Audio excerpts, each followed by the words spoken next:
આજથી ગણેશ ચતુર્થીનો પ્રારંભ। આજે ગણેશજીની સ્થાપના કરવામાં આવી રહી છે। ભક્તો ધામધૂમથી ગણેશજીની પૂજા અર્ચના કરશે। સવારે 11:02 થી બપોરે 1:33 સુધી સ્થાપનાનો શુભ સમય છે। ગણેશ ચતુર્થી પર 100 વર્ષ પછીનો આ મહાસંયોગ છે। 2, 5, 7 કે 10 દિવસે બાપ્પાની મૂર્તિનું વિસર્જન પણ કરવામાં આવતું હોય છે, પરંતુ આજે ઉત્સાહ ઉમંગ એટલો જ જણાઈ રહ્યો છે દરેક લોકોમાં।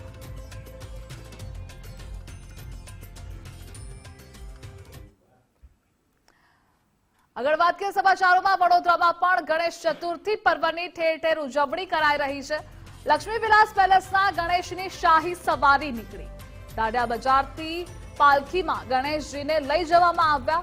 બેન્ડ બાજા સાથે વાજતે ગાજતે ગણેશજીને લાવવામાં આવ્યા। પેલેસના દરબાર હોલમાં ગણેશજીની સ્થાપના કરાઈ। સતત 85 વર્ષથી પેલેસમાં ગણેશ સ્થાપના થાય છે। અને આજ મુદ્દે આપણી સાથે અલ્પેશ જોડાયેલા છે। અલ્પેશ, વિઘ્નહર્તાના વધામણા થઈ રહ્યા છે લક્ષ્મી વિલાસ પેલેસમાં, હાલ કેવો માહોલ?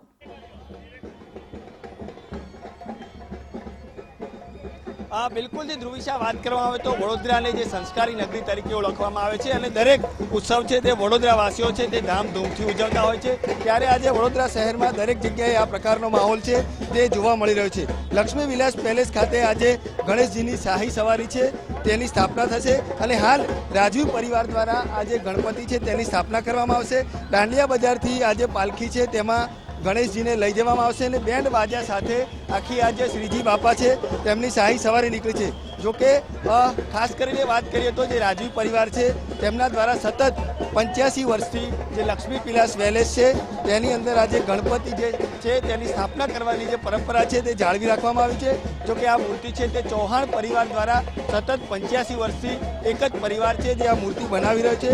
આ જે મૂર્તિ છે તેની ખાસ વિશેષતા એ છે કે દર વર્ષે એક જ ઊંચાઈ અને એક જ વજનની આ મૂર્તિ છે તે બનાવવામાં આવે છે। ખાસ કરીને વાત કરીએ તો આ જે મૂર્તિ છે તેની માટી પણ જે ભાવનગર છે ત્યાંથી મંગાવવામાં આવે છે અને આની ડિઝાઇન પણ જે કાશીના પંડિતો છે તેમના દ્વારા નક્કી કરવામાં આવી છે અને તે જ પ્રકારની આખી આ ડિઝાઇનની મૂર્તિ તૈયાર કરવામાં આવી છે।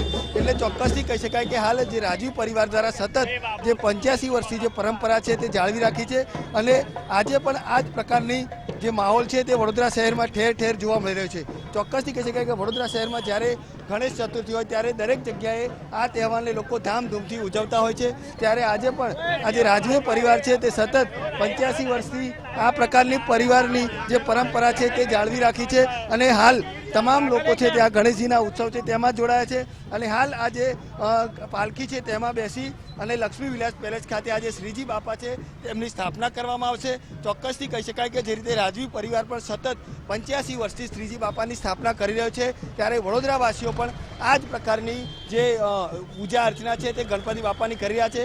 આશા રાખી રહ્યા છે કે ભવિષ્યમાં જે પ્રકારે વડોદરા શહેરને પૂરની સ્થિતિનો સામનો કર્યો તે આ વખતે ના કરવો પડે તેની પણ પ્રાર્થના છે તે હાલ વડોદરાવાસીઓ ગણપતિ બાપાને કરી રહ્યા છે। એટલે ચોક્કસથી કહી શકાય કે જે રીતે ગણેશ ચતુર્થી છે ઠેર ઠેર અલગ અલગ જગ્યાએ ગણેશજીની સ્થાપના થશે, ત્યારે રાજવી પરિવાર દ્વારા પણ આજે ગણેશજી છે તેમને અહીંયાથી લઈ જવામાં આવ્યા છે। લક્ષ્મી વિલાસ પેલેસ ખાતે જઈ અને તેમની સ્થાપના કરવામાં આવશે। જી અલ્પેશ, જોડાવા બદલ આભાર આપનો।